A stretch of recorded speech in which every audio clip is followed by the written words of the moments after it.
आपका स्वागत है हमारे टेक्निकल एनालिसिस की बेसिक सीरीज के ये तीसरे पार्ट में। इस पार्ट में हम बात करेंगे ट्रेडिंग साइकोलॉजी की। एज अ ट्रेडर आपकी सोच कैसी है, आपका मेंटल बैलेंस उस वक्त कैसा है।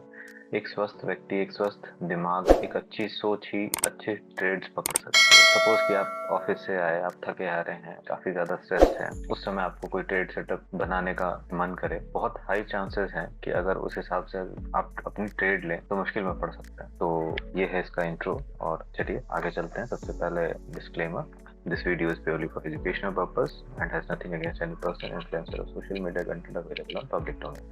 And please do your own research before investing money anywhere. पूरी तरह से ये एजुकेट करने के लिए लोगों को और किसी के भी अगेंस्ट नहीं है, और कृपया अपनी रिसर्च इन्वेस्ट करने के पहले जरूर करें। Learn to behave like a lion. दोस्तों, सबने बचपन में पढ़ा होगा क्लासेस में कि शेर जंगल का राजा होता है, लायन इज किंग ऑफ जंगल। पर क्यों होता है, काफी कम लोग इस चीज को समझ पाते हैं। ट्रेड करना है तो आपकी मेंटालिटी भी शेर की जैसी होनी चाहिए। हो सकता है कभी किसी झुंड में शेर अकेला पड़ जाए, 10-20 कुछ और जानवरों का झुंड, सपोज लोमड़ी घेर ले शेर को, उनकी संख्या चाहे 50 भी हो और अकेला शेर हो, उनको डर रहता है कि अगर इसके पल्ले पड़ गया तो जो पहले 10-15 है उनको तो खड़े खड़े निपटा देगा। शेर को अपनी काबिलियत पे भरोसा होता है, उसको पता है कि मैं क्या हूँ, और उसको ये किसी को बताने और दिखाने की जरूरत नहीं होती है। हमेशा अपनी साइकोलॉजी को उस हिसाब से लेके चले। हो सकता है आप कभी कोई गलती करते हैं, कोई मिस्टेक हो जाए, लेकिन इसका मतलब ये नहीं है कि आपकी वैल्यू कम हो गई। अपने आप को हमेशा इसीलिए इम्प्रूव करना है, स्ट्रांग रहना, चाहे सिचुएशंस कैसी भी हो। कई बार ऐसा होगा कि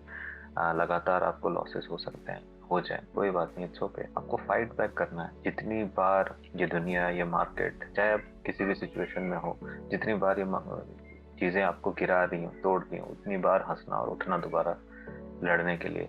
क्योंकि जब तक आपका ये जज्बा जिंदा है, आपको कोई नहीं हरा सकता। आपको हराने वाला सिर्फ एक ही है, और वो आप खुद हो। ये बात हमेशा याद रखना। So please first of all learn how to behave like a lion. Trading psychology में ऐसे तो बहुत सारी चीजें होती है, पर कुछ चीजें जो शुरुआत करने वालों के लिए बहुत ही जरूरी है, मैं उनकी बात करूंगा। तो ये चीजें आप एज अ ट्रेडर हमेशा रखें अपने दिमाग में। पहली चीज है, trading is a game of probabilities. इसमें संभावनाएं होती हैं, कोई भी सही हो सकता है, कोई भी गलत हो सकता है। ये इसी चीज का गेम है। हो सकता है आपने कोई प्रोडिक्शन की तो दो ही चीजें होंगी, या तो सही हो गया या गलत हो गया, तीसरा तो कोई ऑप्शन है नहीं। तो trading is a game of probabilities, उसको उसी तरीके से लें। और इसीलिए इससे पहले का जो चैप्टर था रिस्क मैनेजमेंट, वो पढ़ाया गया कि जब भी आपकी ट्रेड गलत जाए तो कैसे आपका रिस्क मैनेजमेंट आपको बचाएगा। छोटे से लॉस के साथ वो आपको ट्रेड से बाहर कर देगा, ना कि आप बैठे हैं इंतजार में कि अच्छा अब मार्केट ऊपर जाएगी, थोड़ा और लॉस ले लेता हूँ। नहीं, every trade is a new opportunity. इसका मतलब ये होता है कि आपकी आने वाली अगली ट्रेड को नहीं पता, उसकी कोई इमोशंस नहीं है जिससे वो समझ सके कि आपने अपनी पिछली वाली ट्रेड में बहुत तगड़ा लॉस लिया या बहुत मोटा प्रॉफिट बनाया। उसको इससे कोई मतलब नहीं है। हर ट्रेड एक नई अपॉर्चुनिटी हो सकता है ये नई ट्रेड फिर से सही हो जाए, फिर से गलत हो जाए, इसका पिछले से कोई संबंध नहीं है। तो हर ट्रेड है एक नई अपॉर्चुनिटी देती है, आप या तो प्रॉफिट बना सकते हो और लॉस भी खा सकते हो। अगली चीज है नेवर फोमो। फोमो का मतलब होता है फियर ऑफ मिसिंग आउट। एक टर्म है, बहुत यूज किया जाता है, वो ह्यूमन साइकोलॉजी पे ही बेस्ड है। कि कई बार क्या होता है, आप हर जगह देखोगे आपके दोस्त किसी चीज के बारे में बात कर रहे हैं, अरे ये क्रिप्टो करेंसी ऊपर जा रही है, इतना तगड़ा प्रॉफिट हो रहा है, 2 महीने से, 5 महीने से, 4 महीने से ये उड़े जा रही है, इसको ले लो। अखबार में आ रहा है, न्यूज में आ रहा है, कवर होने लगता है, लोग पागल हो जाते हैं। और वो सुन सुन के इंसान को मन करता है कि चलो अब ले ही लेते हैं। और जिस दिन आपने लिया, 2-3 दिन मार्केट ऊपर रही, फिर धड़ाम से नीचे। तो इसको कहते हैं फियर ऑफ मिसिंग आउट। आपकी एंट्री एंड एग्जिट मार्केट के सिचुएशन के हिसाब से, आपकी समझ के हिसाब से होनी चाहिए, ना कि किसी न्यूज चैनल और कोई इन्फ्लुएंसर या किसी और के कहने पे हो। ठीक है, हो सकता है कि आप उनकी राय ले लें, उनकी चीजों को समझ लें, उनका पर्सपेक्टिव देख लें, पर वो आपके ट्रेड लेने का आधार कभी नहीं होना चाहिए। अगली चीज है, always use your stop loss, SL. Stop loss की इंपॉर्टेंस को जैसे पहले भी बताया कि रिस्क टू रिवॉर्ड रेशियो हमेशा जरूरी होता है, और उसमें अहम रोल प्ले करता है स्टॉप लॉस। स्टॉप लॉस दो तरीके के होते हैं, एक होता है हार्ड स्टॉप लॉस, एक होता है soft stop loss. Hard stop loss का मतलब ये होता है कि आप जब अपनी ट्रेड ले रहे हो, उसी समय आपने एंटर कर दिया उसको, उसके बाद आप अपने सिस्टम से दूर हो गए, आप अपना कोई भी काम कर रहे हो, मार्केट ऊपर गई तो जो टेक प्रॉफिट का जोन होता है आपका, उस जगह एग्जिट हो जाएंगे, या फिर नीचे गई मार्केट आपके ट्रेड सेटअप के अगेंस्ट, तो स्टॉप लॉस हिट करके आपको मार्केट बाहर कर देगी। हार्ड स्टॉप लॉस ये होता है। सॉफ्ट स्टॉप लॉस में आपका स्क्रीन टाइम इतना ज्यादा है कि आप हमेशा ऑब्जर्व कर रहे हो चीजों को, मार्केट से चिपके हुए हो, तो वहां आपको दिख रहा होता है कि अगर प्राइस आपके अगेंस्ट जा रही है तो ऑब्वियसली आप अपने चार्ट में तो उसको मार्क करेंगे ही कि आपका स्टॉप लॉस कहाँ होगा, बट वो एक्टिवली आप एंटर नहीं करेंगे, क्योंकि कोई भी ऑर्डर, अगर आप कोई भी एक्सचेंज यूज कर रहे हो, प्लेटफॉर्म यूज कर रहे हो, हर एक ऑर्डर पे एक ट्रेडिंग फीस कटती है। तो कई लोग होते हैं जो दिन में स्कैल्पिंग इंट्राडे बहुत ज्यादा लेते हैं, तो क्या है,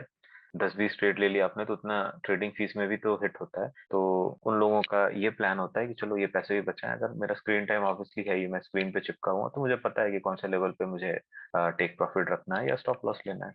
तो वहां पे उन्होंने क्या करा कि उस हिसाब से जज करके अपना स्टॉप लॉस एग्जीक्यूट कर लिया। उसके लिए बहुत डिसिप्लिन चाहिए। तो नए ट्रेडर्स को मैं एडवाइस यही करूंगा कि आप अपना हार्ड स्टॉप लॉस रखें, वो बेस्ट है। क्योंकि कई बार क्या होता है ना, जब प्राइस नीचे आती है तो लोगों के मन में आता है लालच कि अच्छा थोड़ा और देख सकते हैं, शायद थोड़ा नीचे से फिर बाउंस कर जाए। अपने ट्रेडिंग सेटअप पे बिलीव करें, खुद पे बिलीव करें। अगर मार्केट वहां नीचे जा रही है, इट्स ओके, कोई बात नहीं, स्टॉप लॉस लेके निकल जाए, क्योंकि वो आपका सेटअप कह रहा है, आप कह रहे हो, आपका एनालिसिस कह रहा है, कोई और नहीं कह रहा। बिलीव करें। अगली चीज है दोस्तों, respect your money else it will find new master very soon. पैसे आपके लगे हैं, आप लगा रहे हो, आपको पता है कितनी मेहनत से पैसा आता है, उस चीज की रिस्पेक्ट करो। जब तक आपको ढंग का सेटअप ना मिले, ट्रेड ना लेना एक बेहतर सोल्यूशन, बेहतर डिसीजन। क्योंकि आप पैसे बचा रहे हो, आप बिना एनालिसिस के नहीं ले रहे हो। तो आप अगर अपने पैसे की रिस्पेक्ट करोगे तो वो आपको पैसा और पैसे बना के देगा, पैसे से ही पैसा बनेगा। लेकिन अगर आपने उसकी रिस्पेक्ट नहीं करी, कोई टीवी पे ऐड देख लिया, किसी इन्फ्लुएंसर का देख लिया कि अब तो ये चांद पे जाकर रुकेगा, भाई ले लो, बहुत सस्ता मिल रहा है। आपने ना चार्ट देखा, ना उसके बारे में पढ़ा, सीधा गए अपने ऐप में या लॉगिन किया एक्सचेंज के पोर्टल पे और ले लिया, तो भाई भगवान ही मालिक है फिर आपका। और इस चीज में प्रॉफिट हो चाहे नुकसान हो, दोनों की जिम्मेदारी पूरी पूरी आपके ऊपर ही रहेगी। तो जब जिम्मेदारी आपकी ही है तो थोड़ा सोच समझ के लगाना, एक बेहतर डिसीजन लेना सही होता है। क्योंकि आपको लंबा टिकना है यहाँ, आप यहाँ 5 दिन के लिए तो आए नहीं हनीमून मनाने, हॉलीडे पीरियड मनाने। तो इन चीजों का ध्यान रखें, अपने पैसे की रिस्पेक्ट करें। अगली चीज है, only trade when you are stress free and without any prejudice. जब आप मेंटली रिलैक्स फील कर रहे हैं, एक अच्छी नींद के बाद उठे, अपने खाना वाना खा के एक शांत सी जगह पे अपना सेटअप निकाला, सिस्टम निकाला और फिर बैठ गए ट्रेड करने, स्ट्रेस फ्री डिसीजन लेना सीखें। जरूरी नहीं है उसके बाद भी प्रॉफिट हो, लॉस हो सकता है, it is a part of this game, लेकिन स्ट्रेस फ्री होकर डिसीजन लेना बहुत जरूरी है एंड विदाउट अ प्रेजुडिस। जैसा कि मैंने पहले ही बोला कि मार्केट तो अब यहाँ से ऊपर ही जाएगी या नीचे ही जाएगी, ऐसा नहीं है। तो हर एक ट्रेड में इसीलिए stop loss and take profit होना बहुत ही जरूरी है। की इंपॉर्टेंस को कभी ना भूलें। तो हमेशा ट्रेड तभी लें जब आप बिल्कुल रिलैक्स फ्री हैं। आप मान लीजिए किसी तरीके की टेंशन में है, घर में किसी तरीके की बात चल रही हो, कोई ऐसी परेशानी हो जो आपको अंदर ही अंदर खा रही हो, उस वक्त ट्रेड लेना बहुत रिस्की है। क्योंकि आप चाह के भी सही फैसले नहीं ले पाएंगे। सिस्टम बंद करें, सो जाएं, ट्रेड लेने के बहुत मौके मिलेंगे। अगर आप सही हैं तो सही ट्रेड ही बना पाएंगे आप। लेकिन अगर अंदर से आप किसी और चीज में उलझे हुए हैं तो ऐसी हालत में ट्रेड बिल्कुल नहीं लेना चाहिए। अगला पॉइंट है, always have a clear set of rules and religiously follow them. आप देखिए, ऐसा है इस मार्केट में दोस्तों, कमाने के 10,000 से भी ज्यादा तरीके हैं, ठीक है, पर आपके लिए कुछ ही काम करेंगे, क्योंकि ये इंसान की सोच, रिस्क टेकिंग कैपेसिटी होती है, जो ट्रेडिंग प्लान होता है उस पर निर्भर करता है, आपकी पर्सनैलिटी पे निर्भर करता है। तो आपको कौन सा सूट करेगा ना, ये पूरी यात्रा जो है इसी पे बेस्ड है। आप खोज में निकलो, किस तरीके से आप मार्केट को समझ पाओगे, किस तरीके की स्ट्रैटेजी अपना के आप उसको प्रॉफिटेबल बना पाओगे इस यात्रा के दौरान। इसलिए जर्नलिंग करनी जरूरी है, अपनी चीजों को लिखने की, आप कहाँ गलत हुए, कहाँ सही हुए, दोनों चीजों में को अप्रिशिएट भी करना है। और अगर गलत, जब जब भी आप सही हो तो अप्रिशिएट भी करना है खुद को, जब आप गलत हो तो उतने कड़े शब्दों में ना लिखें, बट नोट करें कि अच्छा यहाँ पे मैं थोड़ा ज्यादा इमोशनल हो गया, या किसी और चीज की हाइप में मैं फोमो में फंस गया तो मैंने ये किया। लिखें ताकि आपको पता रहे कि अच्छा ये चीजें नहीं करनी है, और उसको रिलीजियसली फॉलो करना है। आपने जो अपने लिए सेट ऑफ रूल्स जो बनाए ना, आप खुद तय करें अपने रूल्स और उनको ईमानदारी से फॉलो करें, वरना रूल्स बनाने का मतलब क्या रह जाता है। तो always have a clear set of rules and religiously follow them, discipline के साथ। हमेशा जो भी नई चीजें आप डिस्कवर करेंगे उनको भी नोट करें। और ज्यादा टाइम ही लगता है इसमें, मुश्किल से 5-10 मिनट। जब भी आप मार्केट में बैठने वाले हैं सेटअप बनाने के लिए, उसके पहले अपनी चीजों को पढ़ें, बहुत जरूरी है। अगली चीज है, sometimes it's better to observe the market than to trade. कई बार ऐसा होता है कि मार्केट पंप हो रहा है तो पंप ही हुए जा रहा है, या डंप हो रहा है, क्रैश कर रही है मार्केट तो नीचे ही सब कुछ चला जा रहा है। जब तक मार्केट आपके इंफॉर्मेशन, नॉलेज, एक्सपीरियंस, आपकी प्रैक्टिस के हिसाब से आपको जवाब नहीं दे रही कि हाँ अब कुछ तैयार हो रहा है सेटअप जैसा, तब तक आपको मार्केट से दूर रहना है। ऑब्जर्व कीजिए मार्केट को, कोई भी कुछ भी कह रहा हो, अच्छा इस प्राइस से खरीद दो, अगर आप की एनालिसिस आपको वो पॉइंट नहीं दिखा पा रही है तो उस जगह नहीं कूदना है। वैसी हालत में कूदना आग में कूदने के जैसा होता है। चलती बस में चढ़ने की कोशिश उस हिसाब से ना करें, बस को अपनी स्टॉप पे आने दें, वहां से ले, वरना अगली बस का वेट करें। ट्रेडिंग अपॉर्चुनिटीज हमेशा से मिलती थी, मिलती हैं, मिलती रहेंगी। तो इस बात का ध्यान रखें कि कभी कभी ऑब्जर्व करना भी मार्केट को अच्छा होता है, वो स्टडी टाइम होता है, खुद को उस समय इंप्रूव करने का मौका दें। अगली चीज है दोस्तों, don't love it, don't hate it, just trade it. इसका मतलब होता है किसी एक पर्टिकुलर क्रिप्टो करेंसी या स्टॉक के प्यार में नहीं पड़ना है कि हाँ ये मिल जाए बस बहुत है, इसी को मैं एवरेजिंग करता रहूं, इकट्ठा करता रहूं। वो आपके पूरे पोर्टफोलियो का एक छोटा सा हिस्सा हो सकता है, उसी को पूरा पोर्टफोलियो नहीं बनाना है। कोई चीज बहुत अच्छी लगी, ठीक है, अपने कैपिटल का 2% या 5% डाल दिया आपने उसमें। ऐसा नहीं है कि पूरा का पूरा उसी को कैपिटल बना लेना, पोर्टफोलियो बना लेना, ऐसा नहीं। डोंट लव इट, साथ ही डोंट हेट इट। बहुत बार होता है कि कई ऐसी सेटअप्स होती हैं जिसमें आपको लॉस हो गया तो फिर आपको उस पर्टिकुलर क्रिप्टो करेंसी से या स्टॉक से नफरत हो गई कि यार इसमें तो हमेशा लॉस ही होता है। ऐसा नहीं है। आपको ट्रेडिंग सेटअप से प्यार होना चाहिए, अपने स्टाइल से प्यार होना चाहिए, किसी एक पर्टिकुलर चीज से नहीं। इसीलिए है कि don't love it, don't hate it, just trade it. अपना सेटअप देखिए, अगर आपका सेटअप अलाउ कर रहा है, आपकी स्ट्रेटेजी अलाउ कर रही है तो ट्रेड करें उसमें। Don't trade with a bias mind, trade with the trend.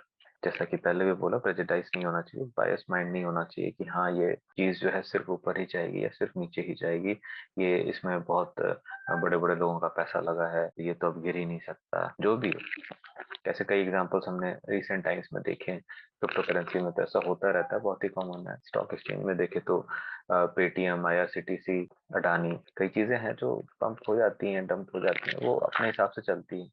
मेरा बस इतना ही कहना है कि किसी भी चीज से प्यार या नफरत नहीं करनी है। अगर आपका सेटअप, आपकी एनालिसिस वहां अलाउ कर रही है एंट्री, तभी घुसना है उसमें, वरना उसको बायस लेके ना चले कि हाँ ये इस कंपनी के शेयर्स हैं तो इसी दिशा में जाएंगे, ऐसा नहीं है। जो चीज ऊपर जाती है वो नीचे भी आती है, और जो नीचे जाती है वो ऊपर वापस आती है। यही ट्रेडिंग का गेम है और ये शुरू से होता है। और लास्ट एंड मोस्ट इम्पोर्टेंट चीज जो पता सबको होती है पर अप्लाई करते समय हाथ पांव फूल जाते हैं लोगों के, डिसीजन नहीं ले पाते सही से, वो है buy the red sell the green. चीजें जब नीचे आती हैं तब खरीदा जाता है उनको।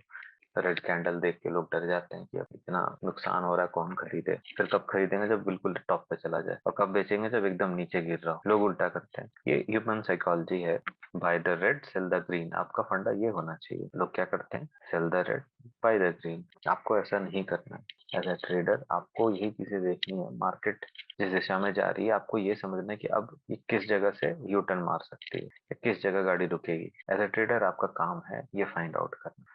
तो चलिए, ये कुछ चीजें थी जो एज अ ट्रेडर आपको ध्यान में रखनी चाहिए। आशा करता हूँ कि आप ट्रेडिंग साइकोलॉजी को समझेंगे। आगे हमारी प्रैक्टिकल क्लासेस रहेंगी। अब अभी तक जो था वो थ्योरी में जितने प्रिसाइज वे में हो सके समझाने की कोशिश करी है। इसके बाद ये बस जर्नी की शुरुआत है। कई चीजें आपको एक्सप्लोर करने को मिलेंगी, समझने को मिलेंगी, बट इट ऑल डिपेंड्स कि आप इस चीज में कितना टाइम देते हो। Chart is your friend, chart के साथ दोस्ती कीजिए, बहुत फायदे में रहेंगे। चार्ट सिर्फ एक ही चीज आपसे डिमांड करती है, आपका समय। समय दें अपना, इसको समझने की कोशिश करें, बहुत अच्छे ट्रेडर के रूप में मैच्योर करेंगे।